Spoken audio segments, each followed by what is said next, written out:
Welcome to Encounter Wargaming. I'm Jay, and today we're going to be finishing off our This Is Not a Test tutorial series with a ruined highway bridge.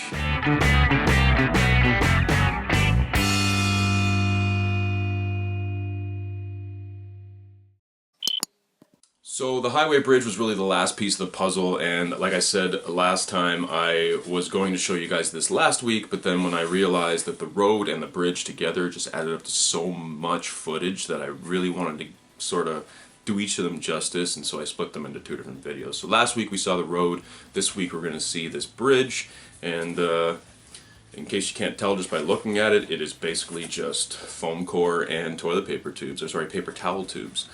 And that's really it, guys. The rest is just sand, glue, paint, grass, pigments, etc. So yeah, let's get into building this puppy. So obviously we're going to start with the foam core strips, the same way we did with the road. In fact, I've done these the exact same width as the road. I just showed you there, it's 30 inches long, and I'm doing them a foot long each, just like the road sections. Because again, this is for a 4 foot by 4 foot table, so I'm giving my buddy 4 1 foot road sections and 4 1 foot bridge sections, and hopefully that'll span the length of a table in either direction. And so as you see here, I'm just cutting out a bunch of 1 foot lengths. Like I say, they are 8 inches wide, so that'll give me enough for 2 3-inch lanes and a 2-inch sidewalk. So in the case of the road, we put 1-inch sidewalk on either side of the road, but in this case I'm going to put them down the middle, which you'll see in a sec. But right now I'm just showing you guys me gluing them all together. So in the case of the bridge, I actually wanted to make it 3 layers thick, and then the bases for the bridge are going to be 1 layer of foam core thick. And then more or less I'm just cutting out my strips, as you can see here, for down the center. And like I say, I made them 2 inches. Now I decided to put them down the center just to sort of switch it up a little bit. Like I say, for the roads I actually made them 1 inch along the outsides. In this case, I wanted the sidewalk down the center because I've seen that done in actual like major cities. So the next step then is to make my little side rails. So of course we've got exposed foam core on the edges. I want to do my best to cover that. So I've got 3 layers of 5mm foam core, which will be 15 millimeters.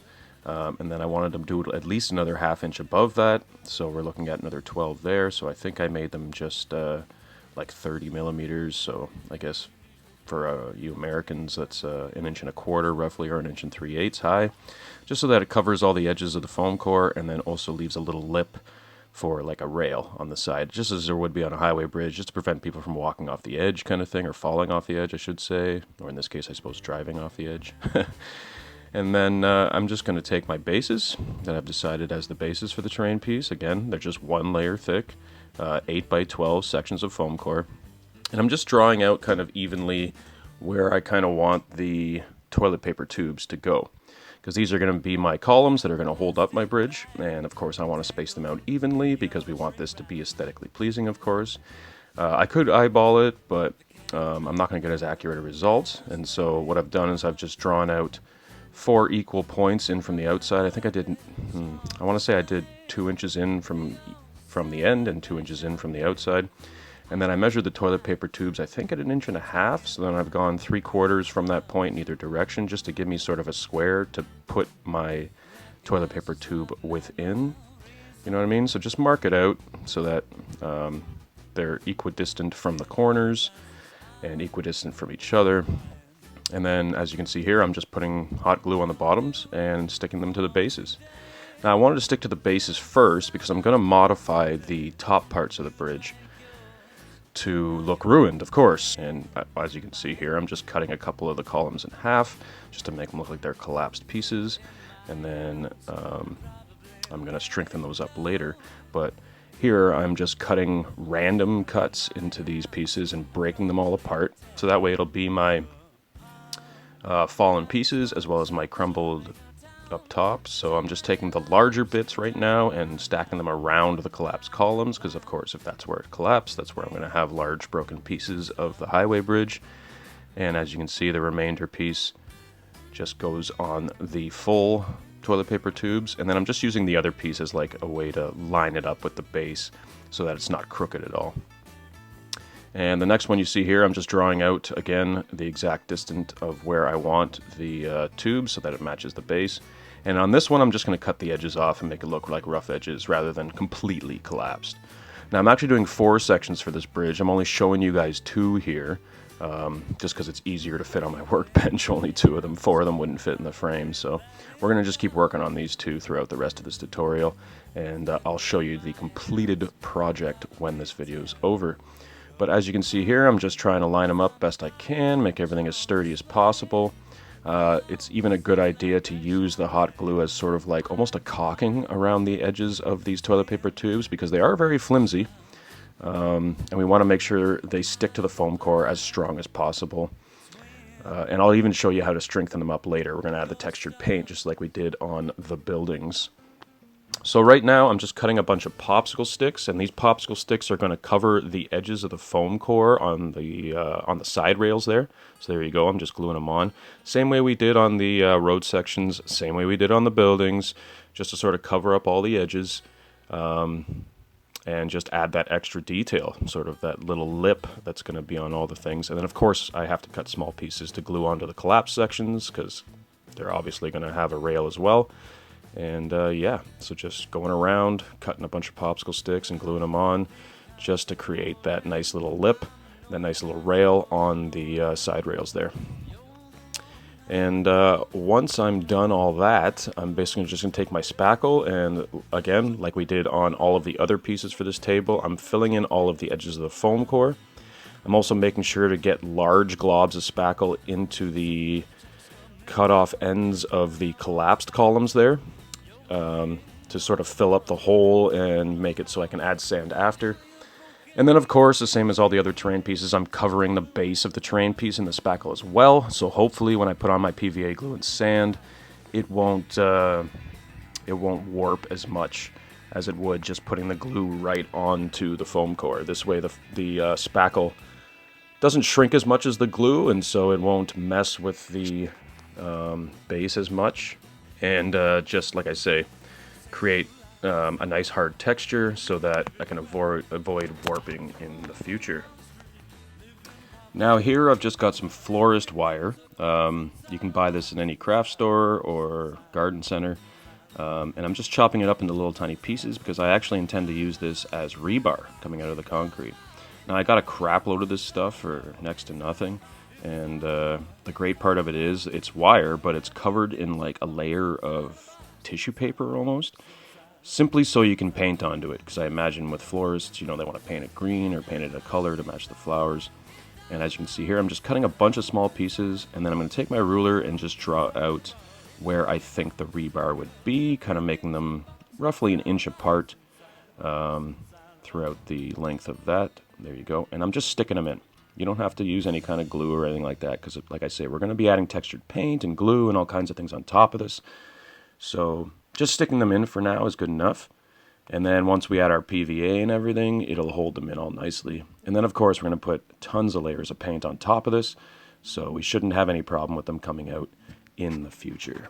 Now that my spackle's all dry and my rebar's in place, just like we did on the road as well as on all of the other pieces for this, like including the buildings and stuff like that, I'm just going to go around with some sandpaper and just sand everything flush. Like I say, I made sure to fill in the seams between the popsicle sticks as well as the seams between the popsicle sticks and the foam core, and then I just want to go around with this little piece of sandpaper and just flush everything out, make it all nice and flat, so that when I add my textured paint, you won't even be able to tell that there's seams between the popsicle sticks. It'll blend it in with the foam core and all of that, as well as fill any remaining exposed edges of foam core, just to make sure everything's legit for when we put on our paints. So here, just like we did in the last few videos, just putting this in so those who haven't been following along can see, I'm just taking a strainer, taking my playground sand that I use for basing all my terrain pieces, and just sifting out the fine sand to separate it from the gravel pieces. And then just a crap load of PVA glue, a little bit of water maybe to loosen it up a bit, and just mix in the glue with the fine sand. And then, as I've said before, just make sure to mix it in evenly. Well, not even evenly. Just keep mixing and mixing and mixing. A little more sand, a little more glue where you need it, until it's at that consistency where it's kind of like melted ice cream or like a very thick Greek yogurt kind of consistency.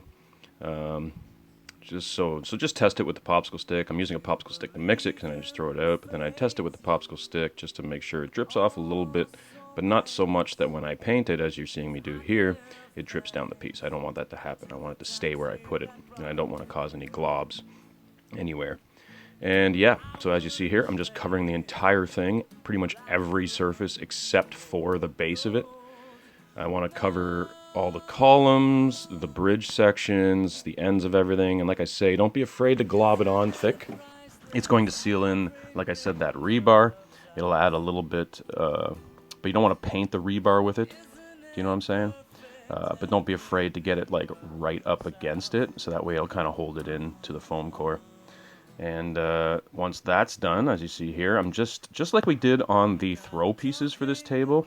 Since I separated the fine sand from the gravel, I'm going to put just glue close to all the edges of all the pieces, as well as the edges of the columns and stuff like that. Not covering the entire base right now, just getting it close to all the pieces, so that that rough gravel will be around the broken pieces and gathered up more near the edges of the columns and stuff like that.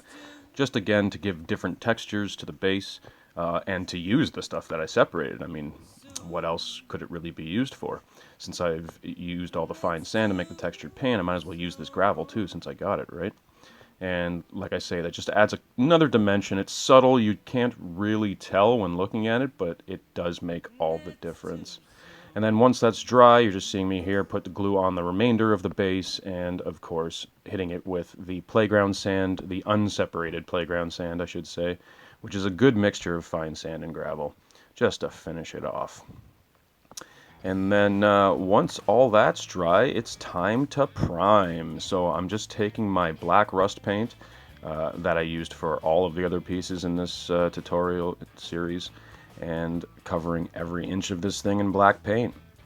Making sure to get it all over, get it on every single inch, every single millimeter of this piece, even the edges of the base and everything. And just making sure the entire thing is covered in that nice layer of matte black rust paint, sealing in all of the sand, strengthening up all of the pieces with the textured paint. It really added a lot of solidity, is that a word, to the columns, because like I say, they were flimsy cardboard, and this makes them almost like a stucco kind of hard stucco consistency, you know what I mean? And then once that thing is completely black and it's completely dry, obviously I want to base color my base, I don't want to base my base, with my brown rust paint, the same way we did on the throw pieces. And that will tie it in with the throw pieces. The black base on the concrete will tie it in with all of the buildings, and everything will be consistent across the table. And then once that's dry, I'm going to now dry brush my gray onto all of the black. Again, we've done this 1,000 times in this series. We're keeping everything consistent.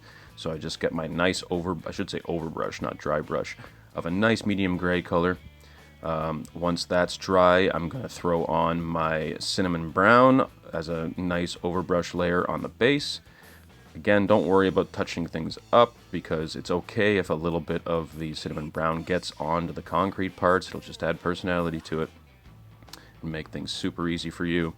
And then once those two overbrush layers are on, I'm going to hit it with my terrain washes. Again, the same thing we did on the buildings, same thing we did on the road. And again, it just adds various other colors into the mix to make it not look so drab and plain.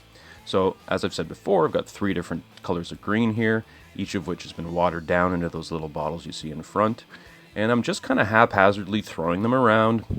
Let it drip down. The point of this is we want it to look like water damage, so if it starts dripping all down the columns and stuff, that's actually a good thing, if you can believe that.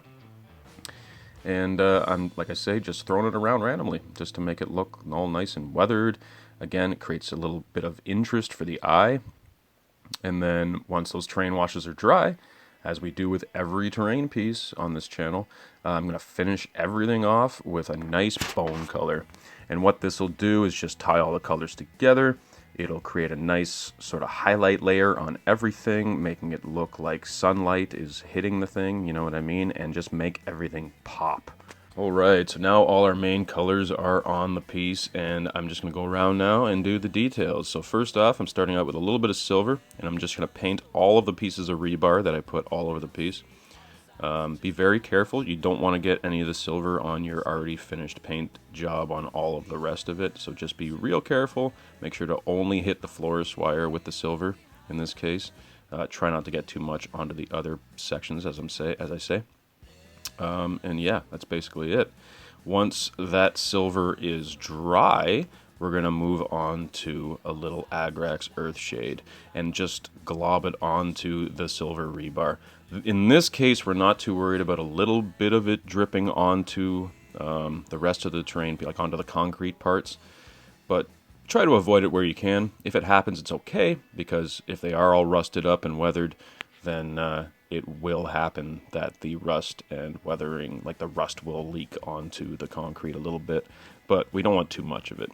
Now that that's dry, we're going to go around and add our static grass. So, same technique I showed you guys on the throw pieces, even the same technique we used on the road for what little grass we put on that. I've got 3 colors of static grass, like a light, a medium, and a, I wouldn't say dark green, but a more vibrant green. And yeah, just throw PVA anywhere you think there would be grass. Make sure to cover a large quantity of it. We're going to start with the sort of dead grass, the really light brown green color. Put little patches of that everywhere. Then do the yellowy green as another one, and then finish it off with that sort of vibrant green, like I was saying.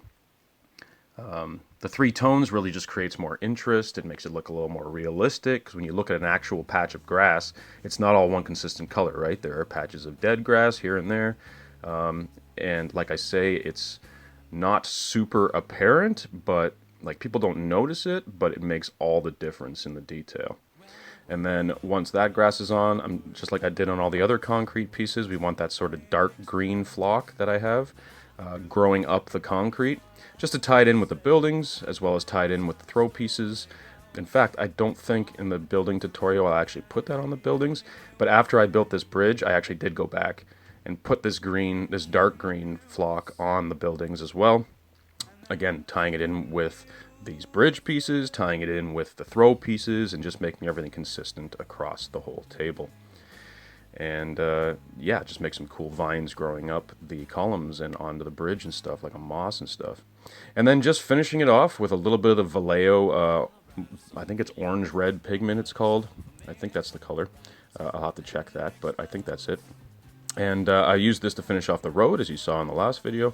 And again, I didn't show it on the building tutorials, but I did go around after this and put it on the buildings to tie everything together, because I guess I decided while I was doing this to add this pigment and didn't do that originally on the buildings, but that's okay. This is basically a powder, so it's basically a paint without the acrylic medium, and that just creates a look of rust, maybe blood stains or whatever. Again, this is a post-apocalypse, right guys? But also it sort of adds a little bit of interest for the eye, so that everything's not just a bland dead green, gray, and stuff like that. It just adds a little bit of variety to the table, adds a little extra layer of weathering, and just finishes everything off nicely. And all that is just taking it and randomly throwing it around the same way you did your terrain washes. And like I say, it just adds a nice finishing touch. And that's literally the last stage. So that's it, guys. That is our This Is Not a Test table built. So I hope you guys enjoyed that tutorial. It was a lot of fun for me. This was like the centerpiece for the table commission that my buddy Raph wanted me to do. When he first approached me with this table idea, he said to me, "Hey man, I had a vision of a table with a collapsed highway bridge and, like, you know, buildings everywhere, and I really want to make it like a Fallout kind of theme table for my This Is Not a Test games." And I said, "Awesome, man, like I can't wait to build it for you." So this was really the last piece of the puzzle. It's the centerpiece of the whole table. And it was just super fun to do. I mean, I can't think of any other, like, this is not something I've done before to this magnitude, so, you know, it was something sort of out of my comfort zone, but also a lot of fun, and it allowed me to experiment with some new techniques, especially the things like this rebar and stuff like that. That was something new that I hadn't done before. I hope you guys really enjoyed that. If you did like this video, please hit the like button. Also hit the subscribe button, because that way you can keep up on all our future content, and there's going to be a lot more terrain in the future. This is the last of the This Is Not a Test series, so I hope you guys really enjoyed that. Yeah, because I had a lot of fun building this. It was a long process, but I got it done, and I hope, Raph, if you're watching, I hope you enjoy all your future games of This Is Not a Test on this awesome table. Hell, this table could even be used for 40K, it could be used for any of your other post-apocalypse games. Yeah, and that is what it is. So, if you guys, again, if you like this stuff, hit subscribe. We're going to come out with a whole bunch more terrain, but we don't just do terrain, guys. We also do battle reports, we do hobby tutorials, we have a podcast. I have a series where I go over all the classic Warhammer models and literature, so that's something too. We do a whole bunch of stuff. We're looking to get into a whole bunch more miniature games too, not just Warhammer. So I hope you guys will look forward to seeing that kind of stuff. And in order to see all that, you have to hit subscribe, otherwise you won't know when those videos come out. But also, if you really like our stuff and you want to help give back a little bit, please check out our Patreon campaign. It's in the description below. And just a simple $1 a month goes a long way to help us here. And, you know, keep up on terrain and various other things, keeping up on new miniature games, as well as just keeping the lights on, you know what I mean? Keeping our equipment updated and, you know, internet costs and all that other stuff that I'm not going to get into too much detail. Also, there's a whole bunch of extra content on Patreon for you guys that we don't normally have on the channel, or that's not released to anyone but the patrons, I should say. As well, it allows you to get our content early, so that's something. But there's also a whole bunch more perks, like 10% off thewarpainter.com, so he carries all your Vallejo, Scale 75, Broken Toe, those brands that are kind of hard to find in your neighborhood friendly local gaming store. And yeah, that's just something. So on top of that, if you can't contribute every month to what we do here, that's fine. If you do want to give back, we also have a Spreadshirt page, so you can go on there and you can check that out, buy yourself a t-shirt or a toque or a coffee mug with our logo on it, and we get a few dollars back, again, to help us with expenses and to keep the lights on and keep the camera rolling, you know what I mean? As well as hopefully creating better content for you guys in the future. So, and the more you give, the better it gets. That's simply all it is. So I really hope you guys enjoyed this series. I had a lot of fun bringing you this series and building this table.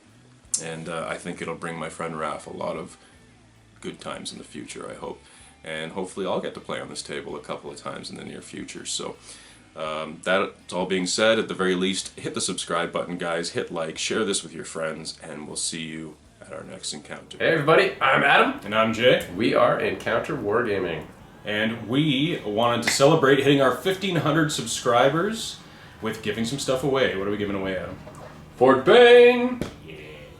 Alright, we're calling this the 2,500 subscriber Forge Bane giveaway, because that's the target we need to hit to give this puppy away. That's right. So the first thing you need to do is share this video, the video you are watching right now. And then click subscribe on YouTube. if you haven't already. That's it for one entry. And the more you share it, hopefully, the more people we can get to hit subscribe and hit that 2,500. Woohoo! But there are other ways to win as well. Tell them about it. Well, you can follow us on Twitch. That will also get you an entry. So you subscribe on YouTube, follow us on Twitch. On top of that, support us on Patreon for 5 big buckaroo entries. Crazy. So also all the people that already support us on Patreon, don't worry, you're also 5 entries. But also, you can hit subscribe on Twitch. Subscribing on Twitch will get you another 5 entries into the contest. So good, and all of this to say thank you guys for all the support. We appreciate it very much. We've come a long way, and it's because of you. It's true. It's been a wild ride, and thanks for all the support, all the help, and we want to give you some cool stuff as a thank you. Awesome. So hey, remember to share this video, and guys, I think that's it. So we'll see you at our next encounter.